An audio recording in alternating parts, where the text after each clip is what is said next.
Diyan, siya yan, hawak niya ang bata. Sigaw na parang kidlat. At bago pa makapagsalita si Yareli, may dalawang kamay na humila sa kanya. Nabitiwan niya si Renata. At sa sumunod na saglit, ang malamig na bakal ng posas ay pumulupot sa mga pulsuhan niya. Hindi po. Sandali lang. Pero nalunod ang boses niya sa hiyawan ng mga tao. Kumidnap! Kasambahay pa naman. Sa gitna ng kaguluhan, nakita niya ang mukha ni Renata. Pula ang mata. Nanginginig habang hinahagkan ng pulis. At hindi niya malilimutan ang sumunod. Si Damian, nakatayo sa may gate, mahigpit ang hawak sa balikat ng anak. At ang tingin niyang malamig ay tumama diretso sa puso ni Yareli. Bakit siya ganyan tumingin? Bakit parang ako ang gumawa nito? Hinila siya papunta sa mobile. Ang huling narinig niya bago sumara ang pinto ay sigaw ng bata. Yaya, wag niyo siyang kunin. At doon siya tuluyang bumigay. Bumagsak ang likod sa malamig na upuan ng sasakyan. Tumulo ang luha na kanina pa niya pinipigilan. Kanina lang, iba ang mundo. 6:00 pa lang, gising na si Yareli. Tahimik na naghahanda ng gatas. Kumabog ang puso niya nang makita si Renata tumatakbo papasok sa kusina. May hawak pang stuffed bunny. Yaya, mamaya ha, playground tayo ulit. Ngumiti siya. Oo naman, basta payag si papa mo. Yumakap ang bata sa kanya. Mainit, totoo, walang bahid takot. At hindi niya alam na yun pala ang huling yakap bago ang bangungot. Renata, tawag ni Yareli nang hindi niya makita ang bata sa bahay.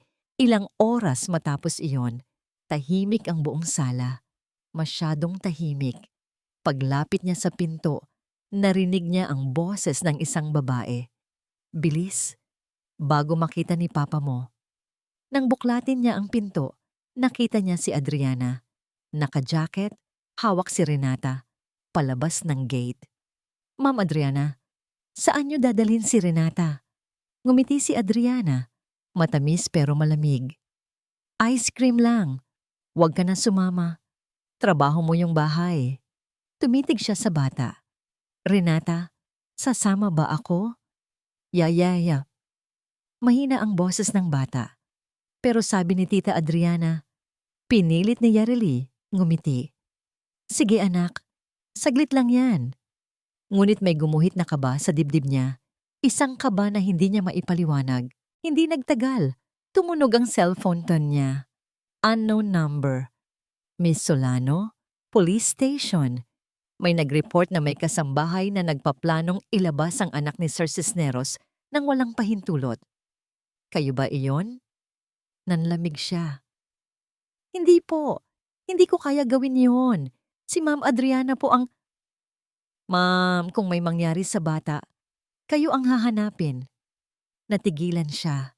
Parang may kamay na pumisil sa lalamunan niya. Ako ang sisisihin.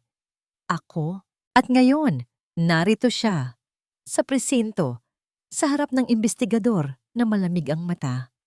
Miss Solano, wika nito, binubuksan ng folder.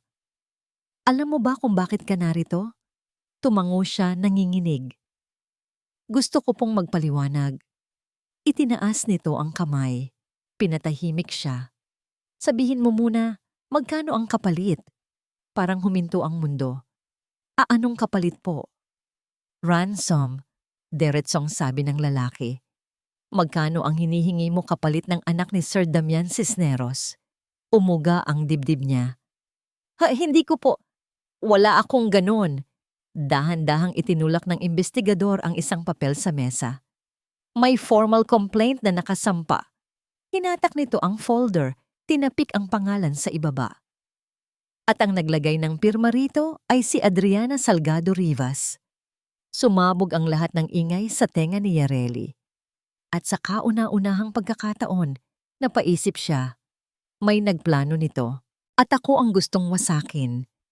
Tahimik ang CR ng presinto, pero sapat ang katahimikan para marinig ni Adriana ang sariling tibok ng puso. Hindi dahil sa takot, kundi sa matinding tagumpay. Sa loob ng cubicle, nakasandal siya sa malamig na pinto. Hawak ang cellphone at nakangiti. Hindi yung nangiting mabait, kundi nangiting matagal niyang inimpok. Tapos na. Mahinang bulong niya sa kausap. Nadala na nila siya. Wala na si Yareli sa bahay. May ungol ng tugon galing sa kabilang linya. Sigurado ka bang walang sablay? Siguradong sigurado. Sagot niya, inaayos ang buhok sa harap ng salamin. Gumagana ang script. Kahit si Sir Damian bilib na bilib sa drama ko. Umikot siya sa salamin. Tinitingnan ng muka, perpekto, walang bakas ng pagod. Imagine, dagdag niya.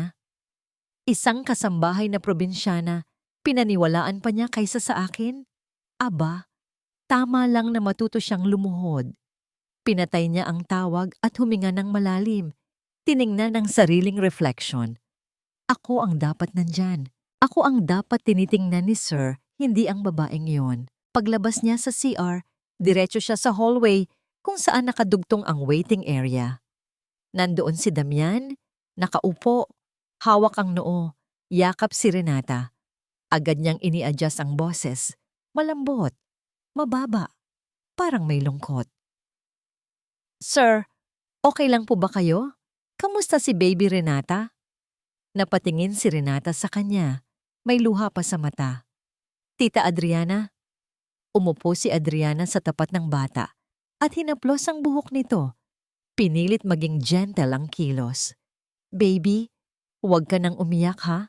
Safe ka na. Nandito na si Papa. Pero sa loob-loob niya, nasusuka siya sa sariling lambing.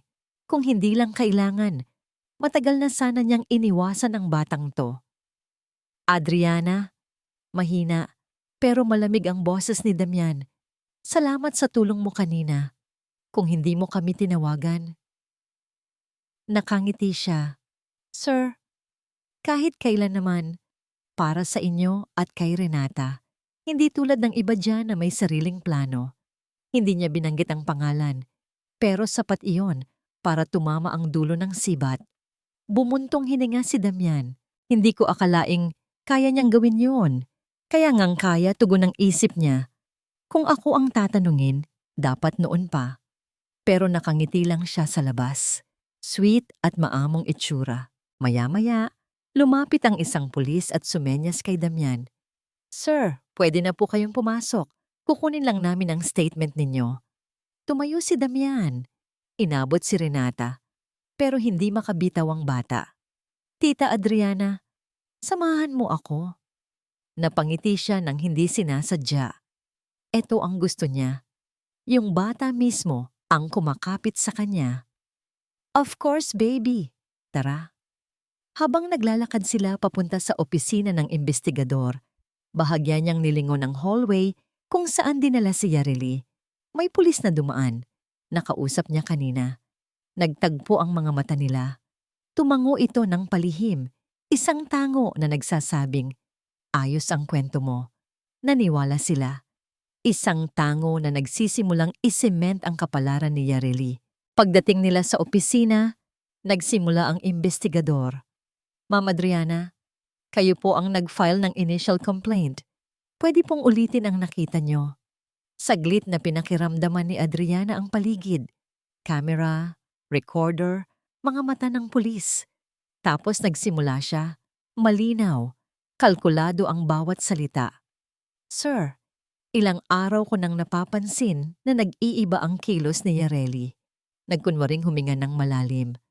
Madaling araw po siya lumalabas. May kausap sa phone.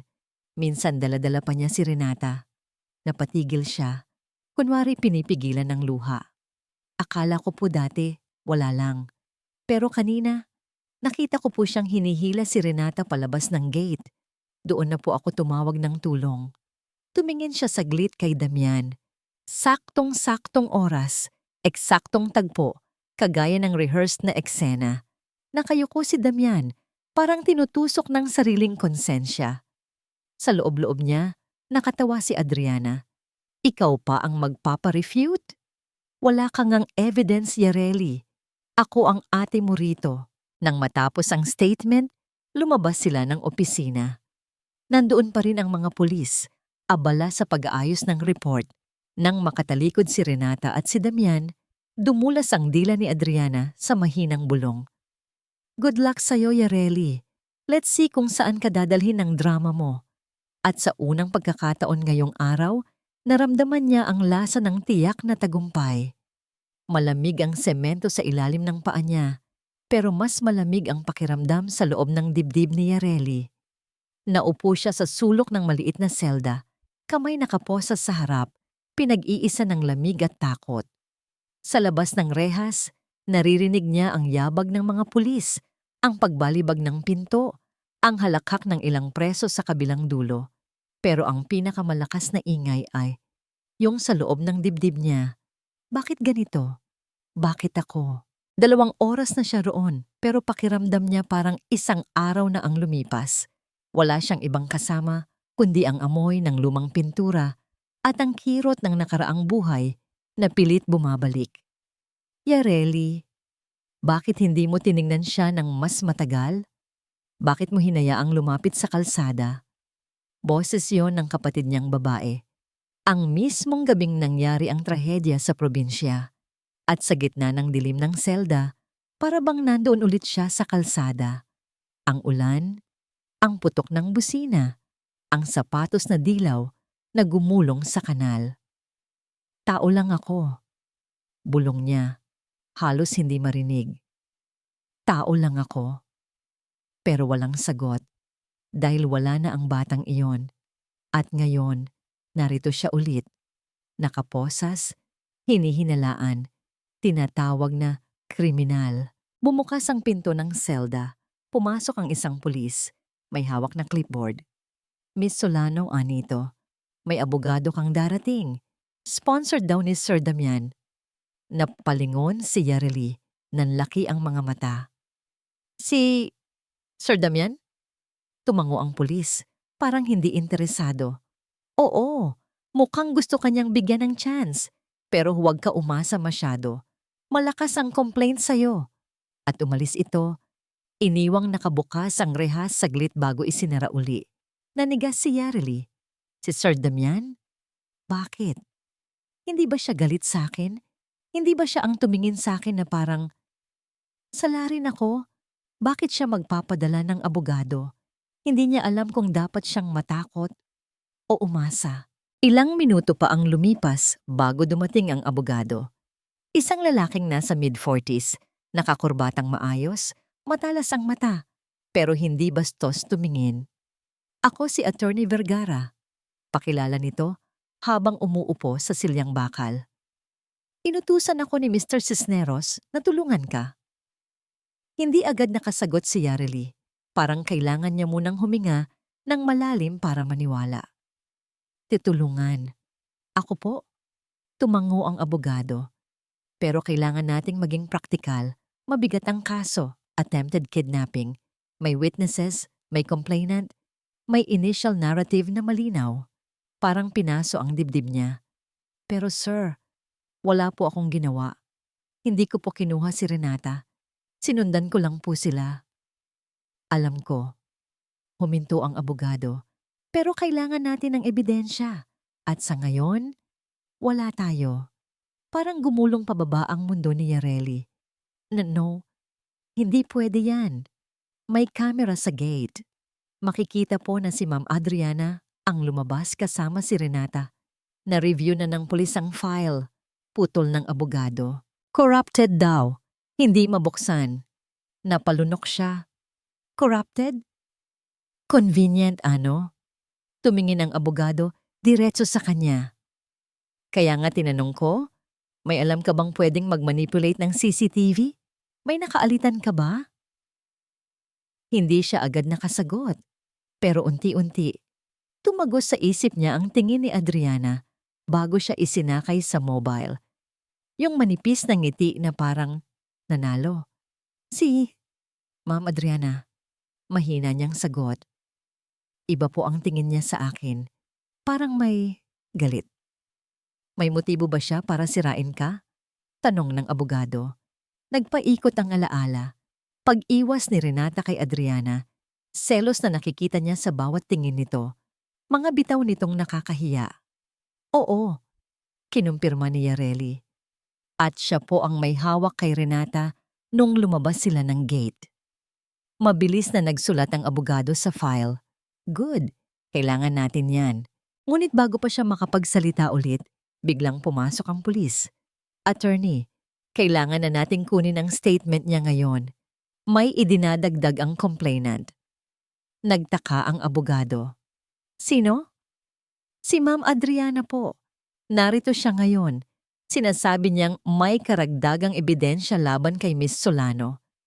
Parang may tumulak sa sikmura ni Yareli. Karagdagang ebidensya? Ano pa ang gagawin niya? Tumayo ang abogado. Yareli, kalma lang. Huwag kang magsasalita nang hindi ko sinasabi. Pero bago niya matapos ang pangungusap, narinig nila sa labas ang isang tinig. Matamis, malambot, at nakamamatay. Handa na po ako magbigay ng full statement laban kay Yareli, si Adriana. At doon, tuluyang pumatak ang luha ni Yareli, hindi dahil sa takot, kundi dahil naramdaman niyang magsisimula pa lang ang totoong bangungot. Gabi na. Pero hindi makatulog si Damian. Nakaupo siya sa passenger seat ng SUV, tahimik na pinagmamasdan si Renata, na tulog sa kandungan ng yaya nilang pansamantala. Ang mahinang ilaw mula sa poste, sa labas ng presinto, ay parang humihiwa sa konsensya niya. Paano kung mali ako? Paano kung hindi talaga kasalanan ni Yareli? Pero, bakit siya kasama ng bata? Bakit siya nasa labas? Wala siyang tamang sagot. At yun ang mas lalong nagpapabigat ng dibdib niya. Sir? Tawag ng driver. Pauwi na po ba tayo? Hindi siya agad sumagot. Tumingin siya sa gusali ng presinto. Parang may parte ng utak niya ang ayaw umalis. Hintayin mo muna. Sagot niya. May kausap pa si attorney. Nilingon siya ng driver, nag-aalangan. Sir, matagal pa raw yung proseso at late na rin. Tinawag niya ulit ang tingin sa anak. Naghihingal ang dibdib niya. Hindi niya deserve ang nangyari, lalo na kung mali ang pinaniwalaan ko. Hintayin natin. Ulit niya, mas mahina pero buo. Ayaw niyang aminin, pero sa loob-loob niya, gusto niyang malaman ang totoo. At higit pa roon, gusto niyang makita kung ano ang ilalabas ni Adriana. Maya-maya, lumabas si Attorney Vergara mula sa gusali. Mabilis na bumukas ang pinto ng sasakyan. Sir, may problema? Bungad nito. Tumigas ang batok ni Damian. Ano? Si Adriana. Nagbigay ng bagong statement. Mas mabigat kaysa nauna. Napakunot noo siya. Anong sinabi niya? Huminga ng malalim ang abogado. Ayon sa kanya, ilang araw na raw niyang napapansin na may kakaibang komunikasyon si Yareli. May mga text messages daw. May mga tawag. Tawag? Kina-cut off daw ng CCTV. Pero ang mas mabigat, itinaas ng abogado ang isang papel. Sinabi niyang personal niyang nakita si Yareli na may kinakausap na lalaking hindi kilala sa may likod bahay. At sa bagong affidavit, sinasabi niyang narinig daw niyang nag-uusap sila tungkol sa oras ng pagkuha sa bata. Naramdaman ni Damian na parang may tumama sa sikmura niya. Ano? Mahina pero matalim. Wala tayong ebidensya para pasinungalingan yon ngayon, sir, sagot ng abogado. Kulang tayo. Nagliwanag ang galit sa dibdib ni Damian. Hindi galit kay Yareli, pero galit sa isang bagay na hindi niya pa maipaliwanag. Hindi tama yan, madiin niyang sabi. Kilala ko si Yareli, hindi siya ganon. Natigilan ng abogado. Sir, ilang oras pa lang mula nang akusahan siya, napakuyom si Damian ng kamao. Hindi ko sinasabing sigurado ako, pero may mga bagay na hindi nagmamatch. Narinig niya ulit ang boses ni Renata sa memorya niya. Yaya, wag niyo siyang kunin. Isang bata ay hindi sisigaw ng ganun sa kidnapper. Isang bata ay hindi mangungunyapit sa isang taong tinatakbuhan niya. At doon, parang may kumaluskos sa likod ng utak niya. Si Adriana. Lagi siyang nasa paligid. Lagi siyang unang nakakaalam. Lagi siyang malapit sa bata. Kahit hindi naman sila close. Nasaan si Adriana ngayon? Tanong niya. Sa interrogation room, sagot ng abogado. Nagba-validate pa ang pulis. Tumayo si Damian bigla. Iniwan ang pinto ng SUV na nakabukas, halos hindi napansin. Sir, saan kayo pupunta? Tawag ng abogado. Hindi niya inilingon. Kakausapin ko siya. Pagpasok niya sa hallway ng presinto, may 2 pulis ang nagtinginan. Sinubukan siyang pigilan, pero nang marinig ang pangalan niya, Damian Cisneros, agad siyang pinadaan. Pumasok siya sa viewing area kung saan may one-way mirror na naghihiwalay sa interrogation room at doon niya nakita si Adriana. Nakangiti. Kalmado. Parang nagkukwento lang ng tsismis. Hindi yun ngiti ng isang taong natakot para sa bata. Hindi yun naniyin ngiti ng isang taong na trauma sa halos kidnapping. Yun ay ngiti ng isang taong alam ang ginagawa. Hinawakan ni Damian ang mesa sa harap niya. Kumislot ang panga niya.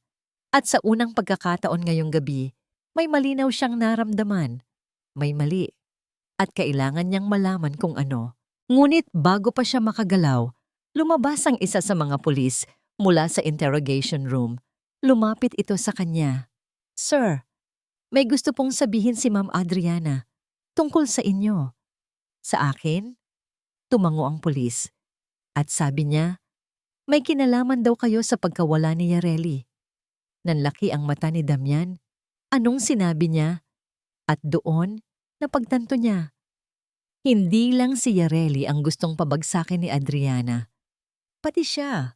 Hindi sanay si Adriana sa liwanag ng fluorescent light ng interrogation room. Pero ngayon, parang spotlight itong nakatutok sa kanya.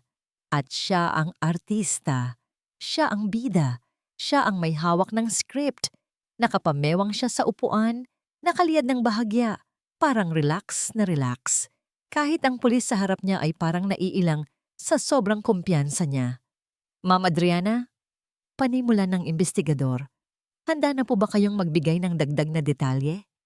Ngumiti siya. Of course. Anything para kay Renata at para kay Sir Damian. Sa loob-loob niya, napangisi siya. Damian, malapit ka nang matuto. Hindi ako pwedeng baliwalain. Pinag-cruise niya ang mga binti. Inayos ang buhok. Sinigurong perpekto ang bawat anggulo. Una sa lahat, panimula niya. Concerned lang talaga ako. Ayoko lang mapahamak si Renata. Kaya nang makita kong may kausap na kahina-hinalang lalaki si Yareli, kinutuban ako. Tumango ang pulis nagsusulat. What time po ito? Madalas after lunch. Sagot niya. Sa may likod bahay, ewan ko kung bakit laging nandoon. Ngumiti uli siya. Mabait, pero may patalim sa ilalim. Akala ko dati, boyfriend niya. Pero may mga narinig akong words tulad ng oras, kotse, labas. Hindi ko alam kung anong ibig sabihin hanggang ngayon. Sa loob niya, nagtatawanan ng utak niya. Mahina kasi walang evidence, pero malakas kasi galing sa akin. Nagpigil siya ng ngiti nang maalala ang itsura ni Yareli. Di kanina. Pula ang mata, nanginginig, walang laban.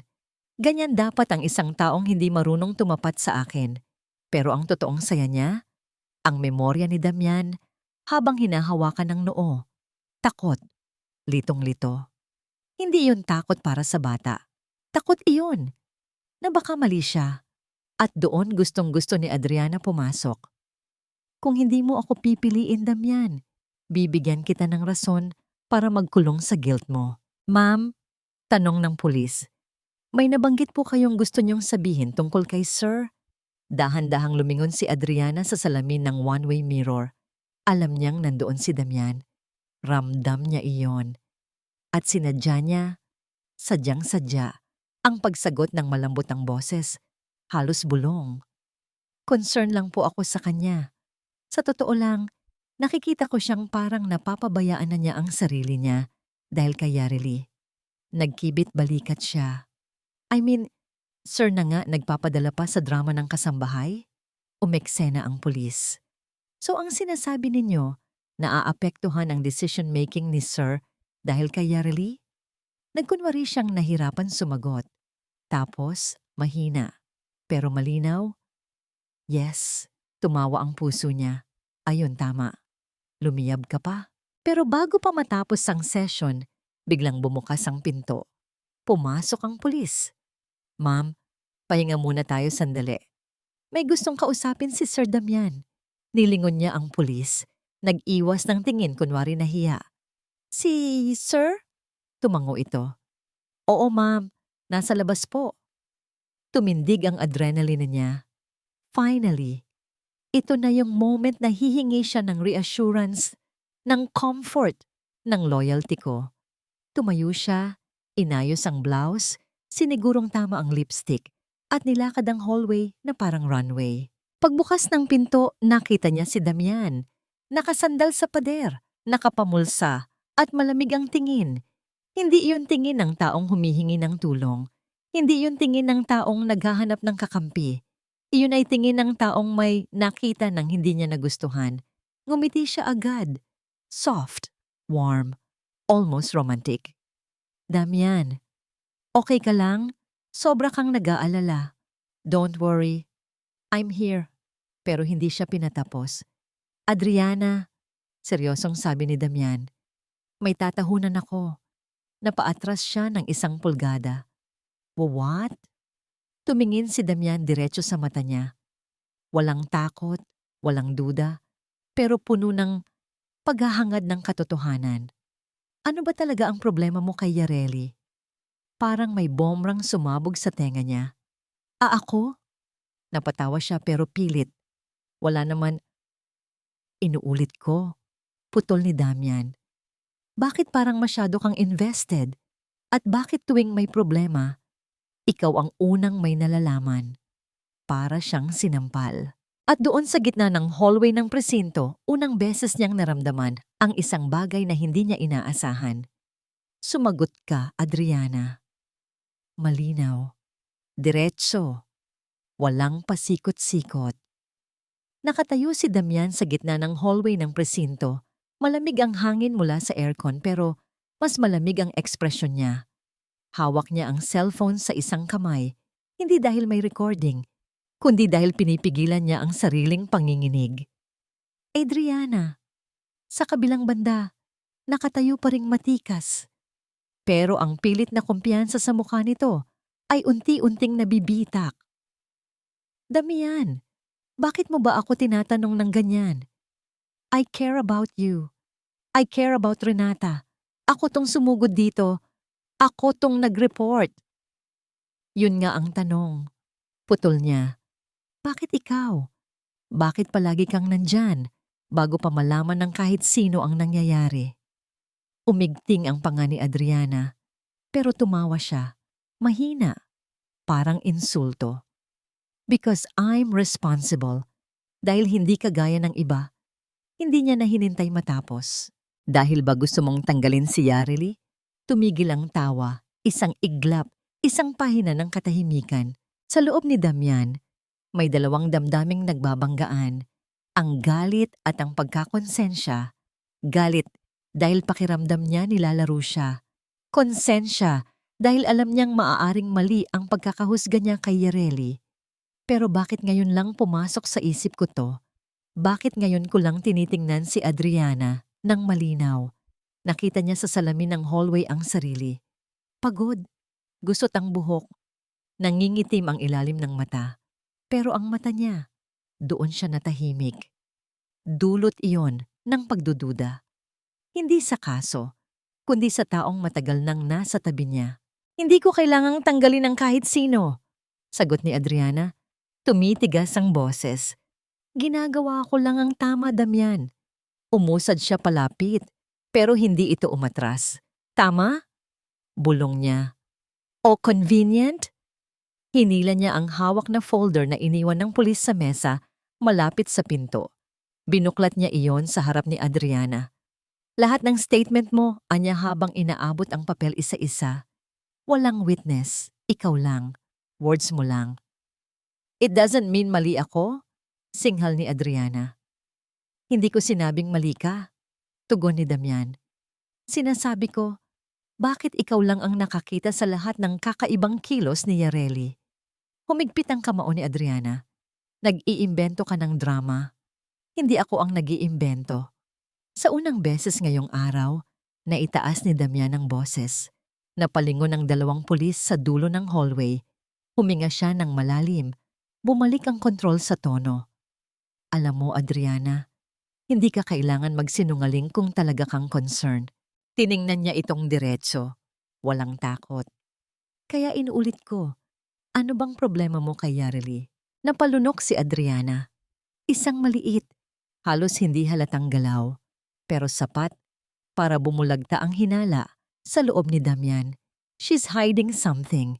I can feel it. Gustong-gusto niyang batuhin ng tanong, pero may narinig silang yabag. Lumabas si Attorney Vergara mula sa interrogation room. Sir, tawag ng abogado. Kailangan niyo pong makita to. Ngayon. Nag-angat siya ng ulo. Ano yan? Huminto ang abogado malapit sa kanya. May hawak na tablet. CCTV file. Nakakuha kami ng backup copy mula sa security company. Hindi corrupted ang original. Tumigil ang paghinga ni Damian. Paano? Ibang branch ang nag-archive.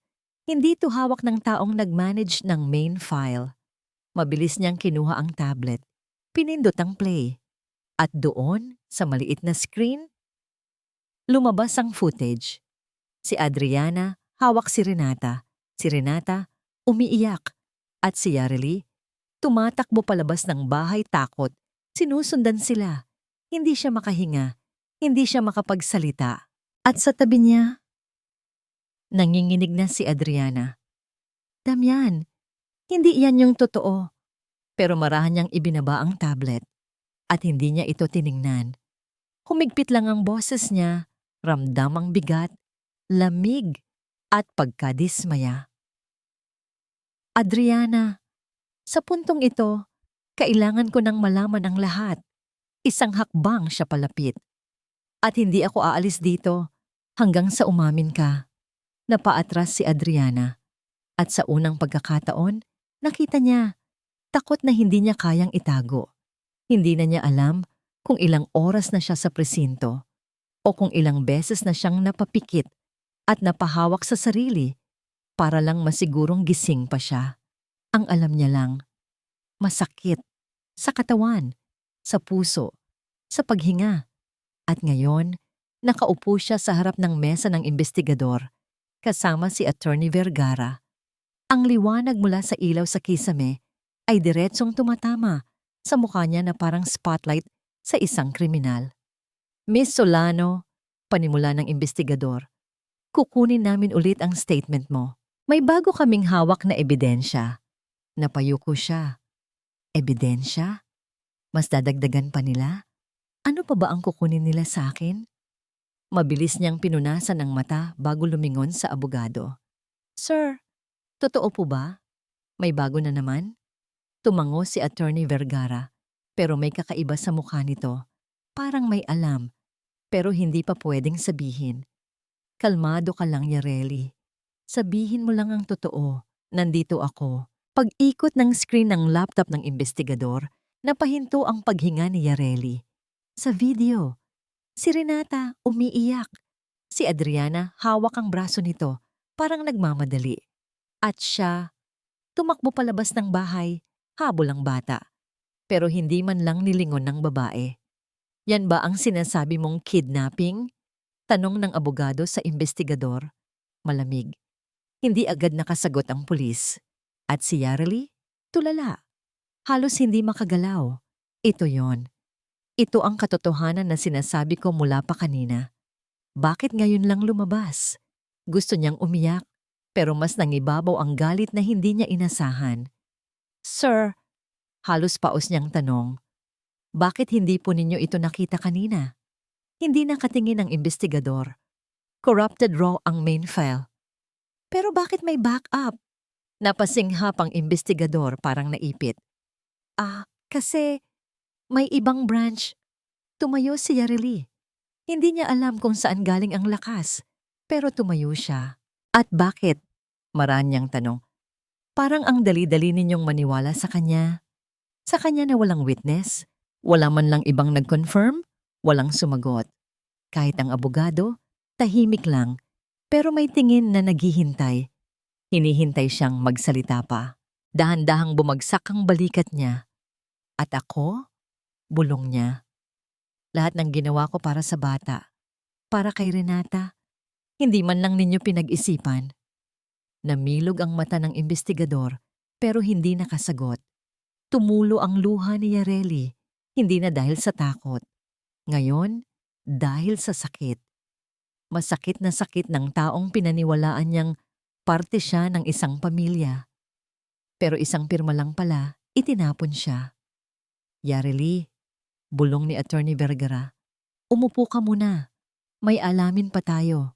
Pero hindi siya umupo. Hindi pa. Nasaan po si Sir Damian? Tanong niya. Hindi ba niya nakita to? Hindi ba? Hindi ba niya iniisip na totoo ang sinasabi ko? Halos hindi niya mailabas ang huling salita. Pumapasok sana ang investigador para magsalita. Ngunit biglang bumukas ang pinto. Pumasok ang isang pulis. Humahabol ang hininga. Attorney, sir. Nandito si Mr. Cisneros. Gusto kayong kausapin pareho. Napatingin si Yareli agad. Parang tumalon ang puso niya. Hindi niya maipaliwanag kung bakit. Takot ba ito? Pag-asa? Hindi niya alam. Pero isang bagay ang malinaw. Tatayo siya. At haharapin niya si Sir Damian. Ano man ang sasabihin nito. Paglabas niya sa hallway, nakita niya agad si Damian. Nakatayo ito, nakasandal sa pader, pero hindi katulad kanina. Ngayon, parang mas gulong-gulo. Mas mabigat ang tingin, mas matalim. At nang magtama ang mata nila, parang may tinanggal na bigat sa dibdib ni Yareli. Hindi siya tumakbo, hindi siya nagtatago. Dahan-dahan siyang lumapit. Sir, mahina niyang bungad. Pero hindi agad nagsalita si Damian. Tumingin lang ito sa kanya. Matagal, nakakatunaw, at puno ng kung ano. Galit ba? Hiya? Sama ng loob? O awa? Pagkatapos ng mahabang sandali, huminga si Damian ng malalim. Yareli. Mahina pero malinaw. Patawad. Parang huminto ang hallway. Parang tumigil ang mga tao. Parang siya lang at si Damian ang naiwan. Hindi ako dapat agad naniwala. Dagdag nito. Hindi ako dapat nagpadala sa takot. At hindi ko dapat pinabayaan kang mapahiya ng ganito. Tinakpan niya ang bibig. Pigil ang pag-iyak. Sir, hindi niyo naman kasalanan. Hindi ko rin alam bakit nangyari to. Umiling si Damian. Kasalanan ko. Dahil pinayagan kong lapitan ka ng mga taong hindi ko dapat pinagkakatiwalaan. Hindi binanggit ang pangalan.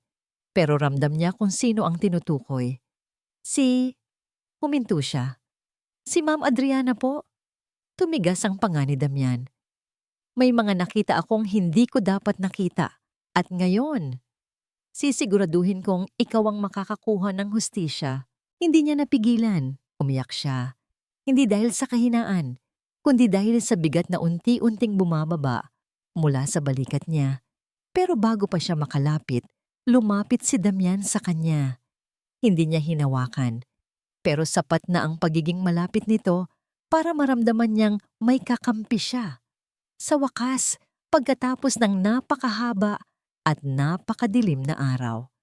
Pero kailangan nating maging maingat pa, sabi ni Damian, mababa ang boses. Hindi pa tapos to. May mga bagay na hindi pa lumalabas. At sigurado akong gagawa pa si Adriana ng paraan. Napalunok si Yareli. Sir, ano pong gagawin natin? Huminga muli si Damian. Sa kamarahang sumagot. Hahanapin natin ang buong katotohanan at ipaglalaban kita kahit anong mangyari. At doon, sa gitna ng presinto, kahit puno ng takot at sigaw ng mga tao. Unang beses na muli, naramdaman ni Yareli ang liwanag. Nakasara ang pinto ng maliit na conference room ng presinto. Pero para kay Adriana, pakiramdam niya ay unti-unting umiinit ang hangin. Parang habang tumatagal siya sa loob, mas kumikipot ang espasyo, mas mabigat ang paghinga niya. Ito ba ang pakiramdam ng isang taong nalalagay sa bingit? Hindi. Hindi ako matatalo. Hindi ngayon. Hindi sa isang kasambahay lang. Dahan-dahan niyang kinuyom ang kamay. Nanlalamig ang palad niya. Hindi niya alam kung dahil sa aircon o dahil sa takot na hindi niya kailanman aaminin. Ma'am, gusto naming pakinggan ang full explanation ninyo tungkol sa nasa CCTV. Boses yon ng investigador. Professional, pero may halong pagdududa. Napailing si Adriana. Pilit ng ngumiti. Ang ngiti na ilang taon na niyang ginagamit para manipulahin kahit sinong kailangan niyang kontrolin. Sir, malumanay niya, hindi po yan ang buong pangyayari. Ibig kong sabihin, oo, ako yung nasa video. Pero hindi ko dinadala si Renata para ilabas. Nag-aalala lang ako. Ayokong maglaro siya sa labas. Baka madulak . Tumalilis ang tingin ng pulis papunta sa tablet. Pero umiiyak ang bata, ma'am. Naiinis kasi siya sa akin. Mabilis niyang sagot. Hindi ba normal lang sa bata yon? Narinig niya ang sariling boses. Mas mabilis, mas mataas, mas kinakabahan kaysa sa dati. Hindi. Hindi ka pwedeng sumablay. Compose yourself. Nagtagpo ang kanilang mga mata. At doon, nakita niya ang isang bagay na hindi niya gustong makita. Hindi na siya paniniwalaan ng pulis. Hindi na siya titingnan bilang concerned family friend. Hindi na siya the reliable one. Kahit kaunting retaso, nararamdaman niya. Unti-unti siyang nauupos. Ma'am, tanong ng pulis. Diretso, walang paligoy-ligoy.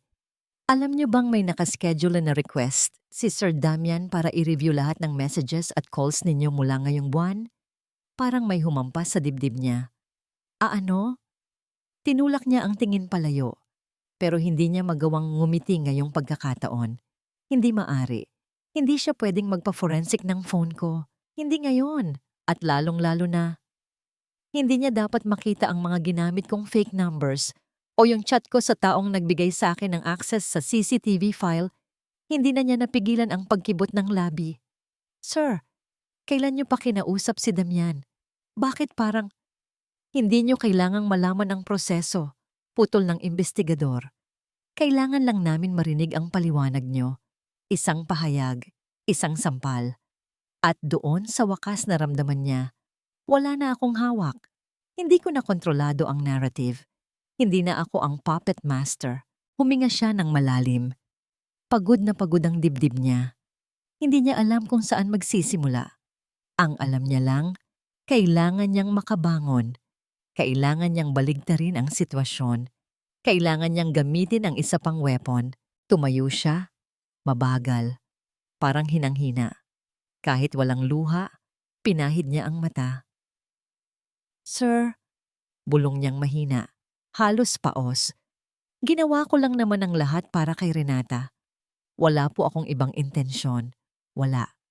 Tumingin siya sa sahig, pinakawala ng isang panginginig ng balikat, kahit wala namang totoong luha. Kung nasaktan ko si Yareli, hindi ko sinasadya, hindi ko gustong makasira ng pamilya.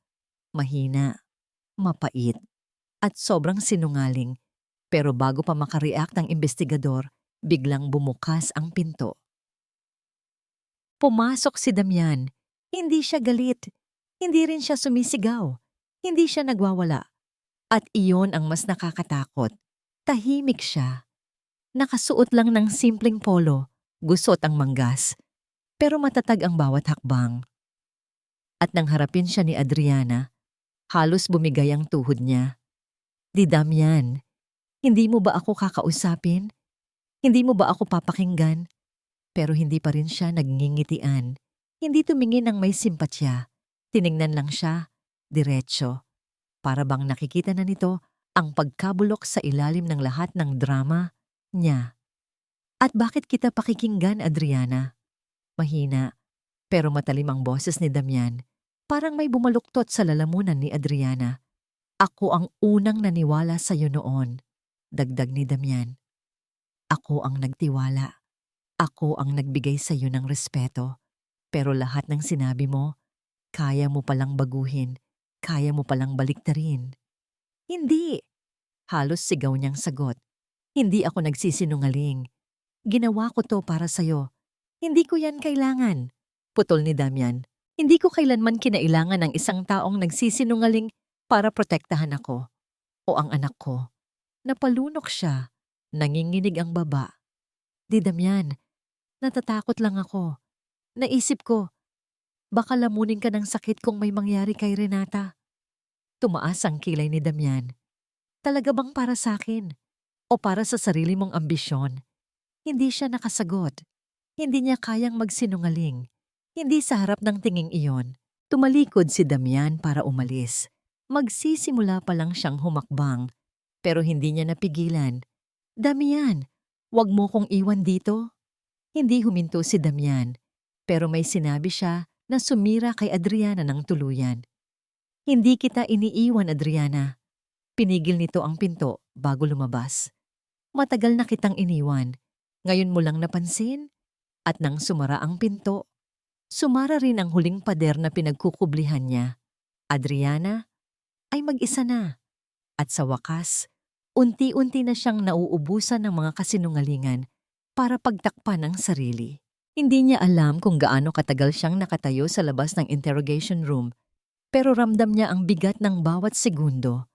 Parang binibilang ng puso niya ang bawat tibok bilang paalala. Nagkamali ka. At kailangan mong itama to. Huminga si Damian ng malalim, mabigat, malalim, at puno ng hiya sa sarili. Ilang oras lang ang lumipas mula nang paniwalaan niya si Adriana. Ilang oras lang mula nang tingnan niya si Yareli na parang kriminal. At ilang oras lang mula nang payagan niyang mahawakan ng posas ang isang taong buong araw niyang nakikitang nag-aalaga sa anak niya. Ano bang klase akong ama?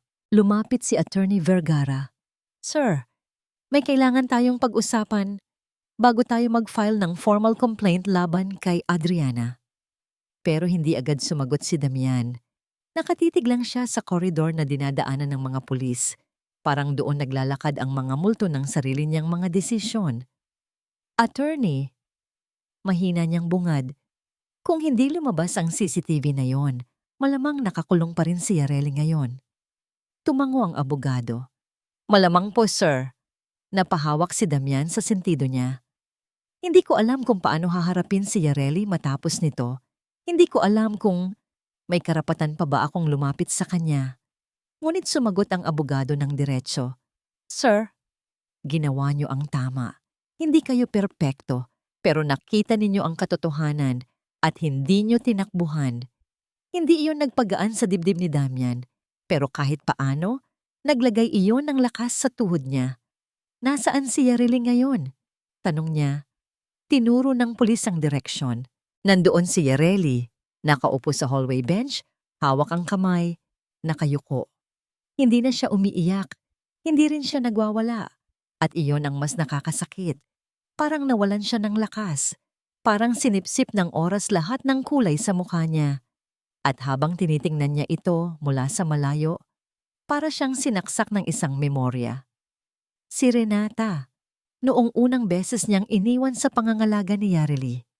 Ang takot, ang pagkabalisa, ang pagdududa, lahat iyon ay nawala nang makita niyang nakayakap si Yareli sa anak niya, parang tunay na ina. At ngayon, ako ang dahilan ng pagkaputol ng ngiting iyon.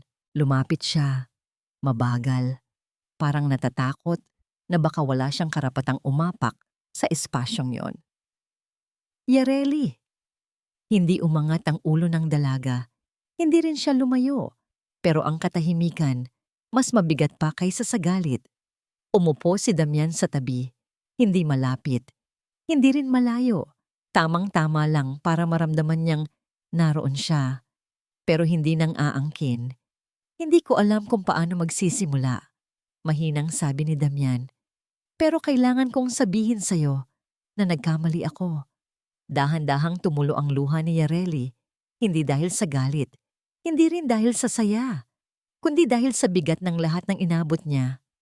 "Sir," bulong niya paos. "Masakit po. Masakit na ako ang unang sinisi." Napayuko si Damian, hindi makatingin sa kanya. "Yereli, buong araw kong iniisip kung bakit agad kitang pinagbintangan. At ang sagot ay dahil natakot ako." Napalingon si Yereli, nang bahagya, hindi pa rin buo, pero sapat para maramdaman niyang pinakikinggan siya. "Takot?" tanong niya, mahina. "Takot na mawala ang anak ko," sagot niya. Takot na may mangyari kay Renata. At kapag natatakot ang isang tao, kadalasan, mali ang sinusundan niya. Hindi niya alam kung paano sasabihin ang susunod na salita, pero kailangan. At ang pinakamaling sinundan ko ay si Adriana.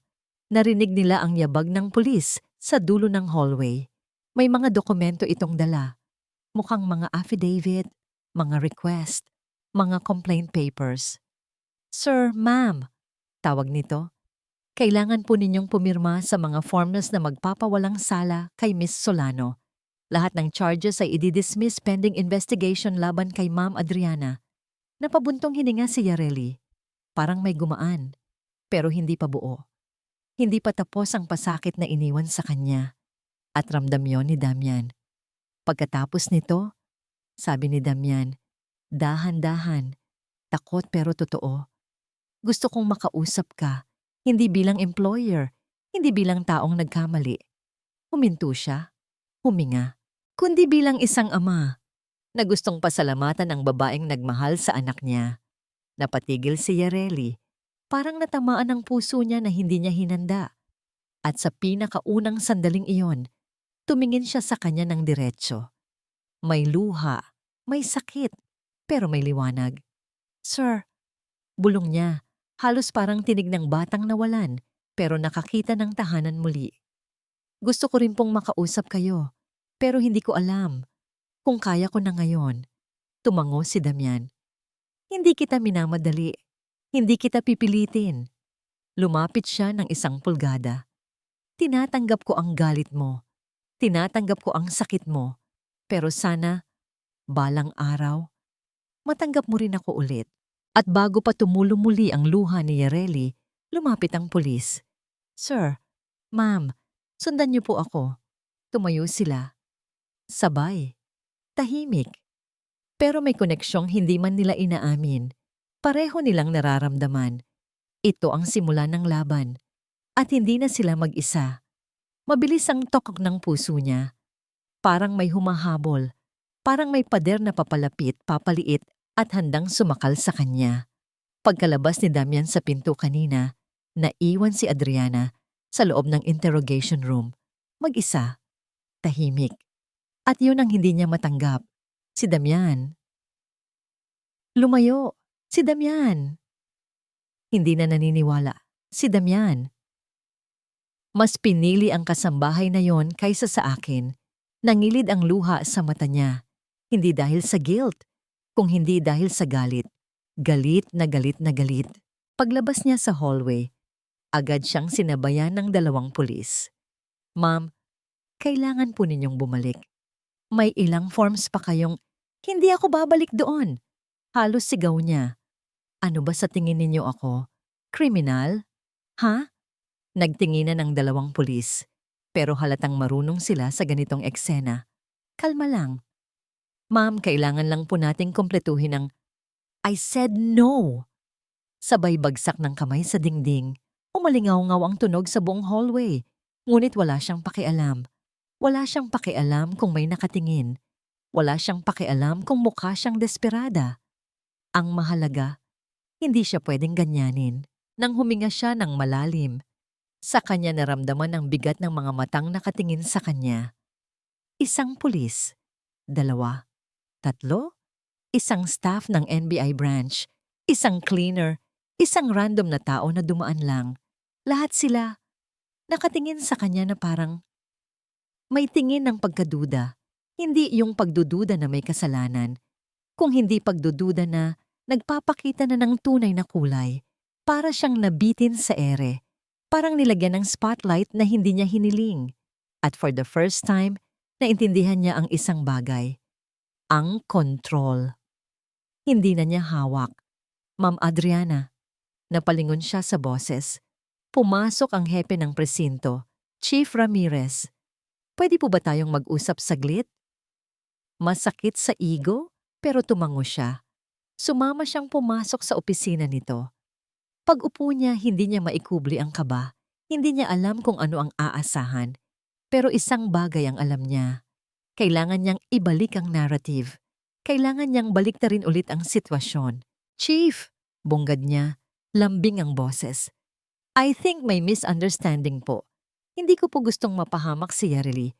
Concerned lang po talaga. Ngunit itinaas ng chief ang kamay. Pinutol siya. Ma'am, nakita ko po ang CCTV. Tumigil ang paghinga niya. Kita po na hawak ninyo si Renata.